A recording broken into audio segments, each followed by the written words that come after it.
There is a name that Jesus spoke in his own language, a name so alive, so vibrating with original divine power, that the moment you understand what it truly means, something in you will never be the same.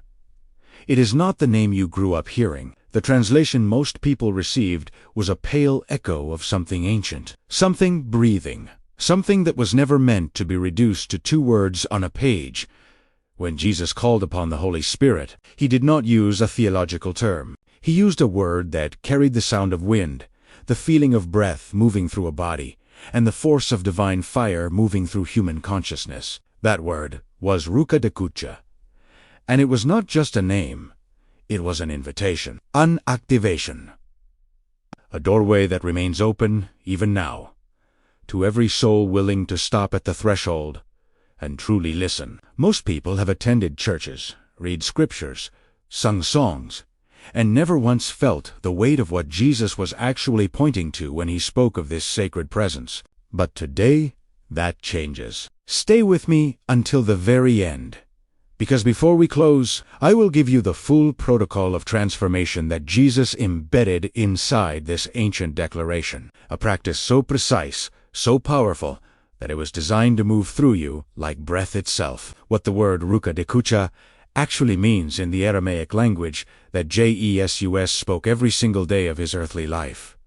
The word Ruka Dekucha carries a depth that most modern translations simply cannot contain. Ruka is the word at the root of everything. In its most essential form, it means breath. But not ordinary breath.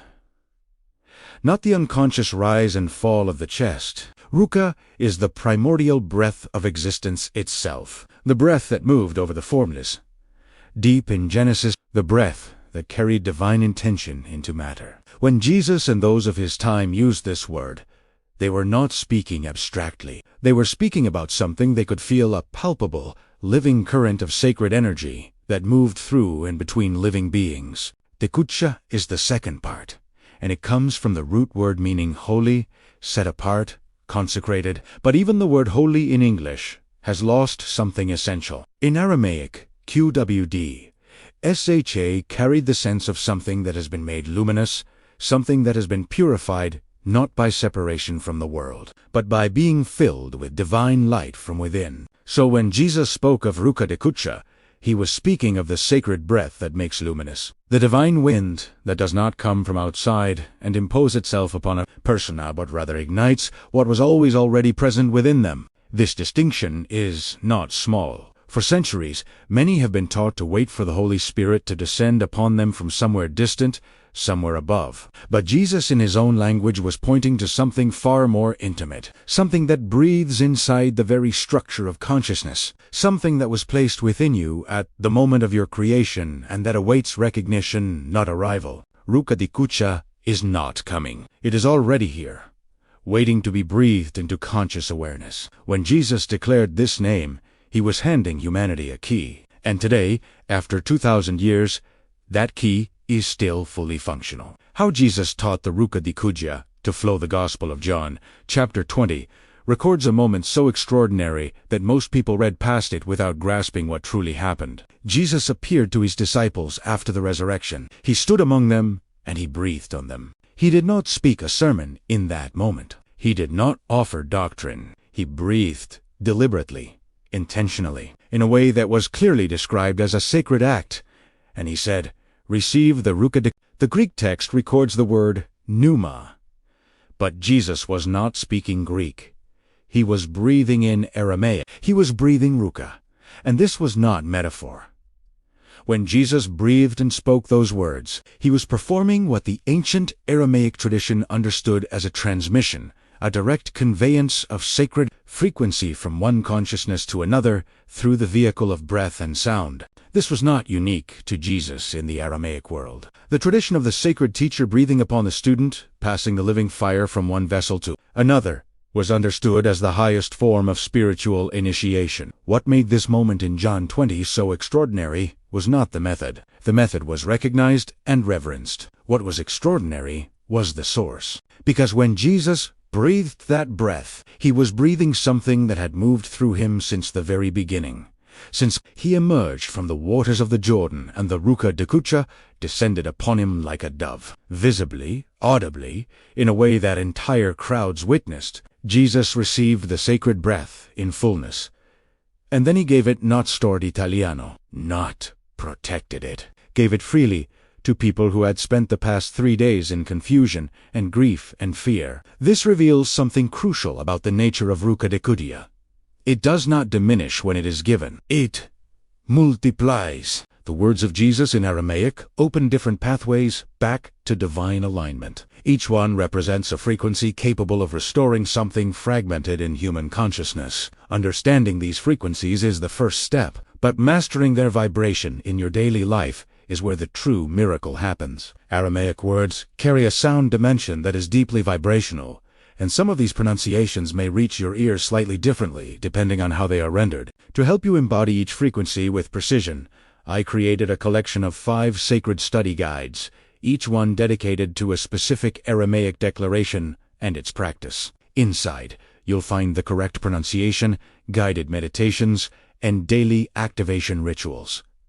The link is pinned in the comments. Your deeper transformation begins there. The 3 movements of Ruka Dekucha that Jesus described. Across the Gospels, Jesus described the workings of Ruka Dekucha in 3 distinct but interconnected movements. Each one reveals a different dimension of what this sacred presence actually does inside a human being. The first movement is remembrance. Jesus said in the Gospel of John, chapter 14, that the Ruka Dekucha would teach and would call to mind everything he had spoken. In Aramaic understanding, this was not a reference to intellectual memory. It was a reference to the restoration of something deeper, the original knowing that exists beneath the accumulated layers of fear, conditioning, and forgetting. The sacred breath does not teach you something foreign. It brings back what is native to you. The second movement is bearing witness. Jesus described the Ruka Dekudia as a witness, one who testifies to truth from the inside.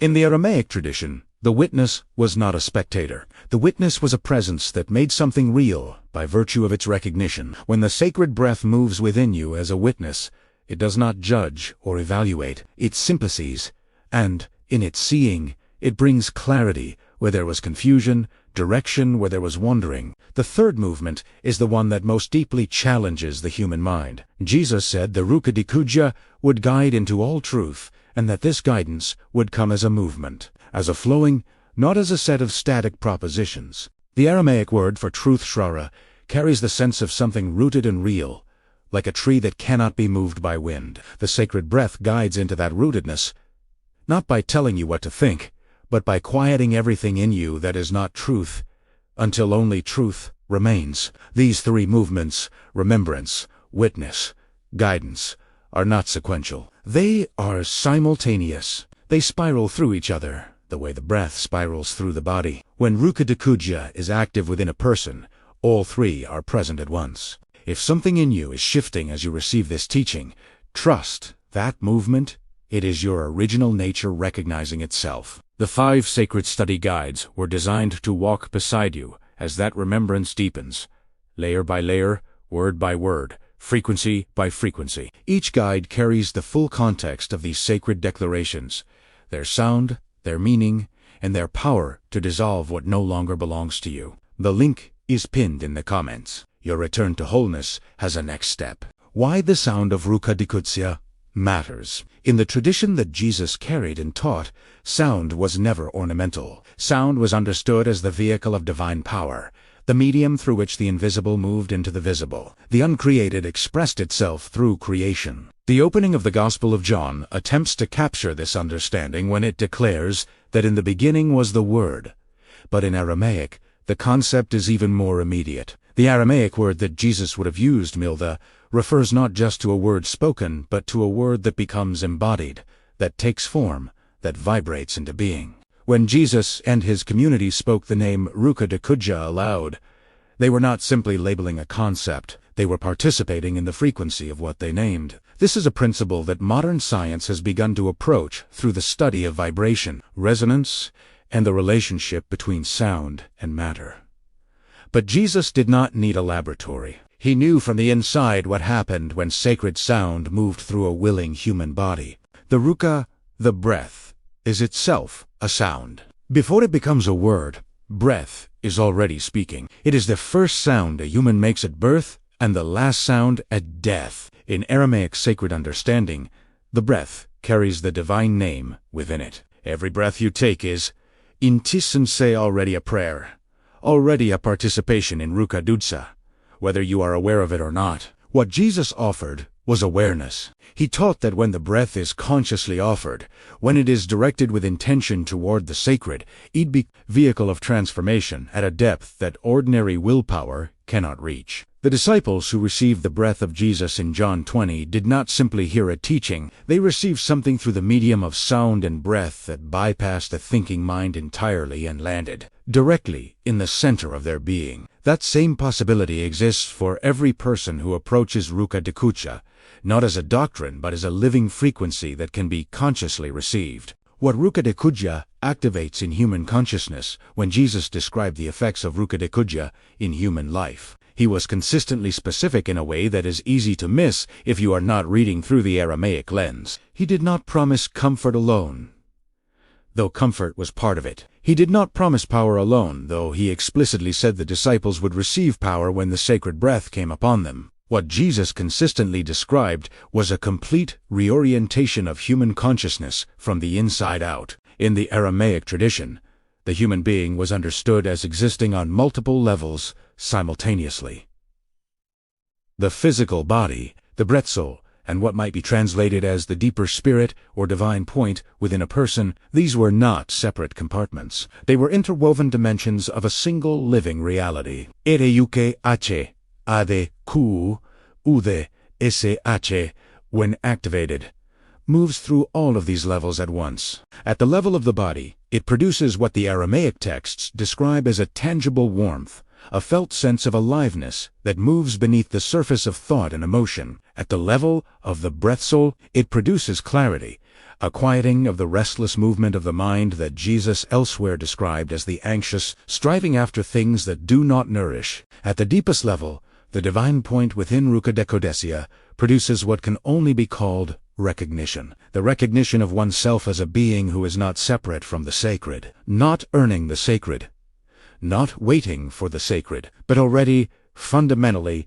irrevocably dwelling within it. This is the activation that Jesus offered. Not a new belief to add to the beliefs you already have, but a direct experience that renders the question of belief almost beside the point, because you are no longer theorizing about something distant. You are encountering something present. Ruka Dekucha does not transform you by changing what you are. It transforms you by revealing what you have always been. And in that revelation, everything shifts. The protocol of transformation. What you are about to receive is not a technique invented for this video. It is drawn directly from the practices that surrounded the teaching of Jesus, the way his Aramaic-speaking community engaged with Ruka Dekucha as a living, daily, breathable reality. Step 1. The posture of receiving fine stillness. This does not require a specific physical posture, though if you can, allow your spine to be upright and your hands to rest open in your lap. The posture is not about the body. It is about intention. You are signaling with your whole being that you are available, that you are not grasping, that you are open. Step 2.